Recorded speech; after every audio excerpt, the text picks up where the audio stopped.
till I get up. Time is barely on our side. I don't wanna waste what's left. Assalamualaikum warahmatullahi wabarakatuh. Bismillahirrahmanirrahim. Assalatu wassalamu ala asrafil anbiya'i wal mursalin wa ala alihi wa sahbihi ajmain, amma ba'd.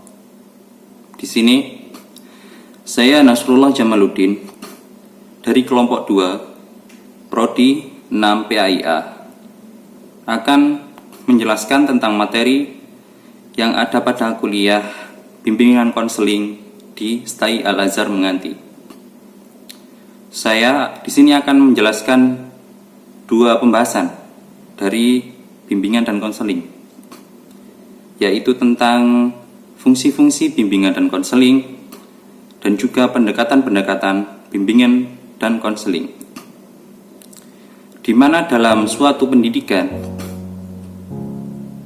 bimbingan dan konseling adalah salah satu pendukung kesuksesan dalam suatu pendidikan untuk mengembangkan potensi siswa, kemampuan, serta membantu siswa dalam memecahkan masalah-masalahnya, baik masalah dalam keluarga, masalah pembelajarannya yang dapat menghambat perkembangan atau pembelajaran siswa.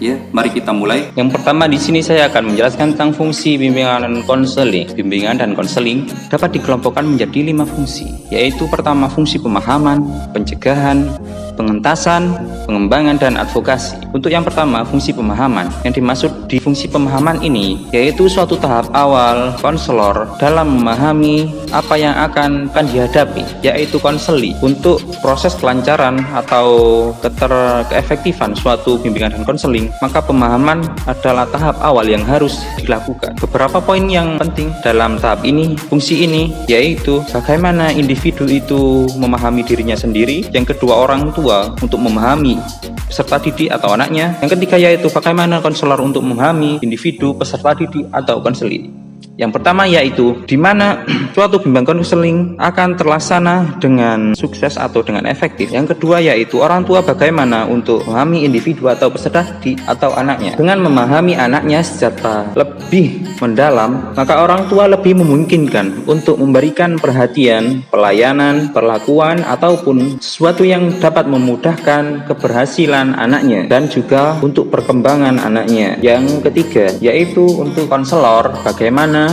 memahami individu konseli atau peserta didik. Tahap awal suatu konselor adalah bagaimana ia dapat memahami individu atau konseli untuk mempermudah terjadinya atau terlaksananya bimbingan dan konseling. Yang kedua yaitu adalah fungsi pencegahan. Dalam fungsi ini, layanan bimbingan dan konseling memberikan bantuan untuk peserta didik atau konseli agar terhindar dari berbagai masalah yang dapat menghambat perkembangan dan kemampuannya dalam belajar atau dalam hal lain. Dalam fungsi pencegahan ada beberapa upaya yang harus dilakukan, yaitu program orientasi, program bimbingan karir, program pengumpulan data, dan itulah upaya-upaya untuk pencegahan. Yang selanjutnya yaitu adalah fungsi pengembangan. Fungsi pengembangan yaitu di mana layanan yang diberikan dapat membantu peserta didik dalam mengembangkan seluruh kepribadiannya secara lebih terarah, mantap, dan efektif. Selanjutnya yaitu fungsi perbaikan atau pengentasan. Dalam fungsi perbaikan ini, peserta didik pasti dihadapkan dengan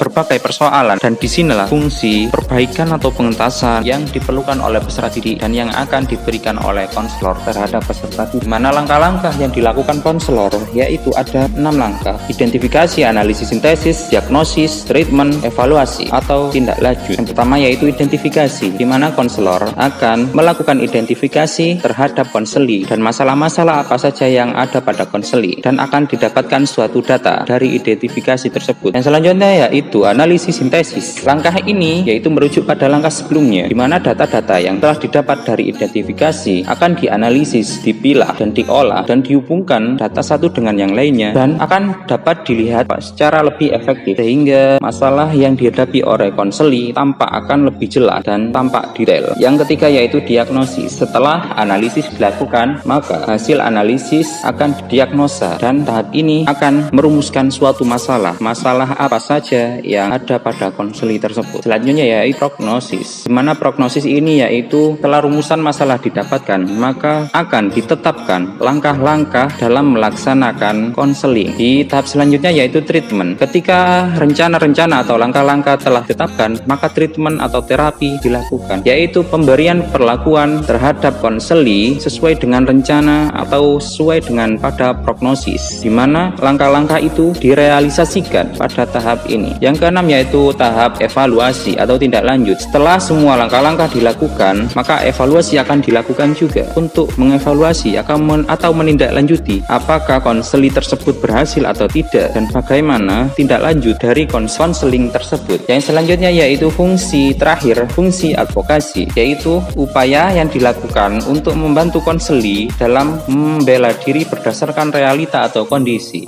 dirinya sendiri secara nyata atau real, dan untuk mencapai tujuan pendidikan dalam suatu sekolah atau lembaga. Pembahasan selanjutnya yaitu tentang pendekatan bimbingan dan konseling. Ada 8 poin, yaitu pendekatan psikoanalitik, pendekatan eksistensial atau humanistik, yang ketiga pendekatan client center, yang keempat pendekatan jelas, yang kelima pendekatan analisis transaksional, yang keenam pendekatan tingkah laku, yang ketujuh pendekatan rasional, emotif, dan terakhir pendekatan realita. Dalam bimbingan konseling, pendekatan-pendekatannya yang digunakan oleh konselor akan sangat bergantung pada beberapa faktor. Yang pertama yaitu faktor sifat klien, yang kedua yaitu keeratan atau hubungan antara konselor dengan klien. Dan itulah beberapa pembahasan yang dapat saya sampaikan dalam materi perkuliahan bimbingan dan konseling. Terima kasih. Wassalamualaikum warahmatullahi wabarakatuh.